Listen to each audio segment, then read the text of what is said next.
2월 14일 금요일 매일 성경 묵상을 시작합니다. 오늘 우리들에게 주시는 하나님 말씀은 잠언 7장 1절로부터 9절의 말씀입니다. 잠언 7장 1절로부터 9절의 말씀을 제가 묵독합니다. 내 아들아, 내 말을 지키며 내 계명을 간직하라.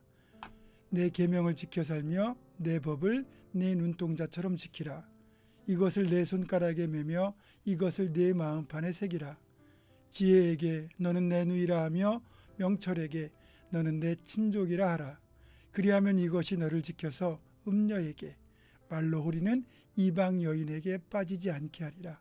내가 내 집 들창으로 살창으로 내다보다가 어리석은 자 중에 젊은이 가운데에 한 지혜 없는 자를 보았노라.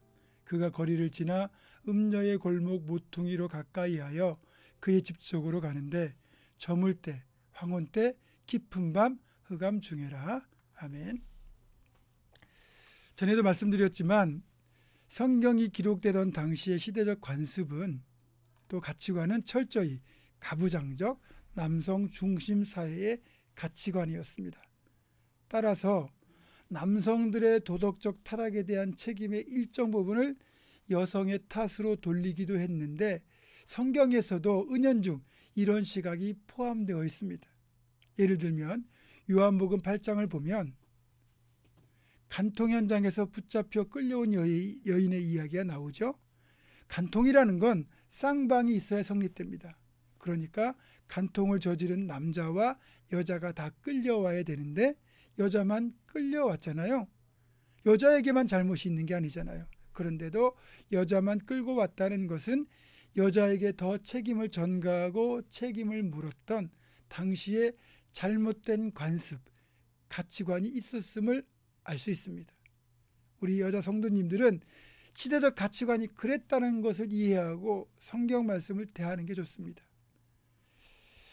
젊은이들, 특히 남성들에게 있어서 이 성적 욕망은 결코 절제하기 쉽지 않은 본성입니다. 어제 본문에서도 분명히 말씀하고 있지만 이런 강력한 욕망, 유혹에서 승리하기 위해서는 성령님의 이끄심 그리고 말씀을 붙드는 수밖에 없어요. 어떤 사람이 정말 힘들게 결단하고 술을 끊었습니다. 알코올 중독이 주는 폐해를 온몸과 삶으로 겪었었기 때문에 정말 단단히 결심을 하고 술을 멀리했습니다. 여러분, 술을 끊었다고 해서 술에 대한 욕망 자체가 사라지는 게 아닙니다.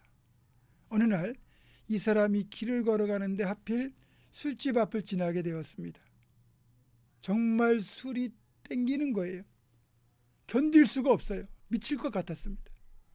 할 수 없이 이 사람은 그 건물에 있는 화장실로 들어가서 수도꼭지를 틀어놓고 배가 터질 만큼 물을 마셨습니다. 더 이상 술이 들어갈 자리가 없을 정도로 물을 마셨어요. 그제야 그는 술집을 그냥 지나칠 수 있었다고 합니다. 이 이야기는 우리에게 아주 중요한 통찰을 전해줍니다. 우리 역시 성령으로 또 말씀으로 나를 채우지 않으면 이 사람이 수돗물로 배를 채운 것처럼 성령으로 말씀으로 나를 채우지 않으면 유혹이 넘보고 들어올 빈자리가 생겨요.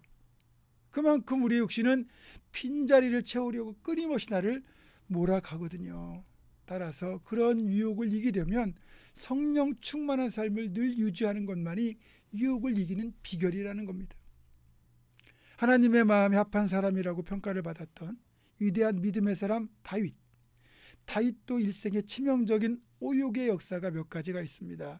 인고조사를 했던 거나 아들인 압살롬의 반역으로 인해 쫓겨난 적도 있는 것도 그 중에 하나지만 우리아의 아내였던 밧세바의 간통도 사실 다윗의 일생의 치명적인 오점입니다. 이 다윗의 간통 사건을 깊이 들여다보면 밧세바라는 이 여성은 다윗의 권력의 희생물이 아니라 어쩌면 의도적으로 다윗을 미혹한 사람일 수도 있습니다. 밧세바가 하필이면 다윗이 궁궐 옥상을 거닐 때 목욕을 했다는 것, 또 다윗의 시선을 끌만한 장소인 집 바깥들에서 목욕을 했다는 것, 또 왕이 불렀다고 해서 선뜻 왕궁으로 온 것이나 다윗과 잠자리를 같이 한 것까지 정상적인 유부녀의 행동으로 보이지는 않기 때문입니다. 물론 이거는 추측에 불과합니다. 어쨌든 밧세바가 만약에 치밀한 유혹을 했다면 이에 대하여 아무런 대비를 하지 않았던 다윗은 속절없이 유혹에 넘어간 겁니다.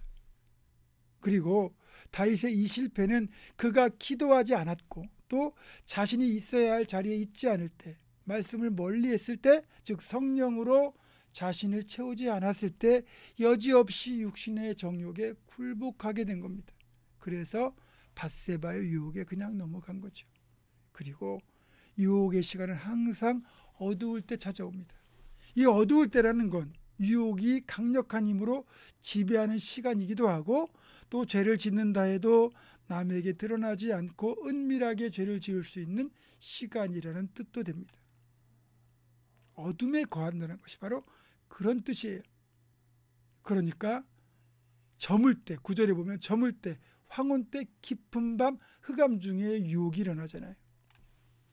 여러분, 이런 어둠의 유혹을 이겨낼 수 있는 유일한 비결은 어둠보다 강력한 빛이에요. 그러니까 빛이 되시는 예수님, 그분의 말씀을 내 길의 등불로 삼아 어둠을 밝힐 때 비로소 어둠은 물러가고 태낮처럼 밝은 삶을 살면서 넘어지지 않을 수 있는 거죠. 여러분, 빛 되시는 예수님, 그분의 말씀만이 우리를 유혹으로부터 지켜줍니다.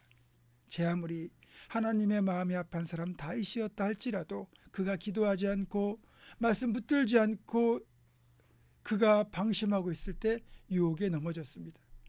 예수님도요, 기도와 말씀이 없었다면 사탄의 유혹에 넘어가고 말았을 겁니다. 우리도 기도하지 않으면, 말씀 붙들지 않으면 여지없이 넘어집니다. 사랑하는 여러분, 기도의 힘을 의지하여 말씀 꼭 붙들고 말씀의 능력 의지하여 유혹을 이겨내고 승리하는 우리 모두가 되기를 주님의 이름으로 축원합니다. 기도하겠습니다.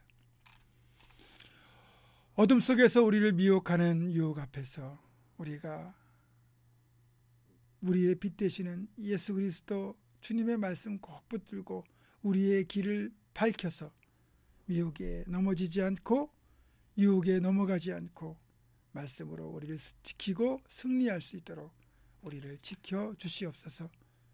오직 말씀만이, 기도만이 우리를 붙들어주고 지켜줌을 잊지 않고 늘 기도의 자리 말씀 앞에 엎드리는 우리가 되어 승리할 수 있도록 주여 도와 주옵소서. 예수님의 이름으로 기도하옵고 이제는 우리 주 예수 그리스도의 은혜와 하나님의 사랑과 성령의 교통하심이 유혹 앞에서 말씀으로 나를 채우고 성령으로 나를 채우고 기도로 나를 지켜서 끝내 유혹을 피하고 승리할 것을 결단하는 사랑하는 모든 성도들, 이들의 삶과 가정과 생업과 우리 교회 위에 지금부터 영원토록 함께 하시옵기를 간절히 축원하옵나이다. 아멘.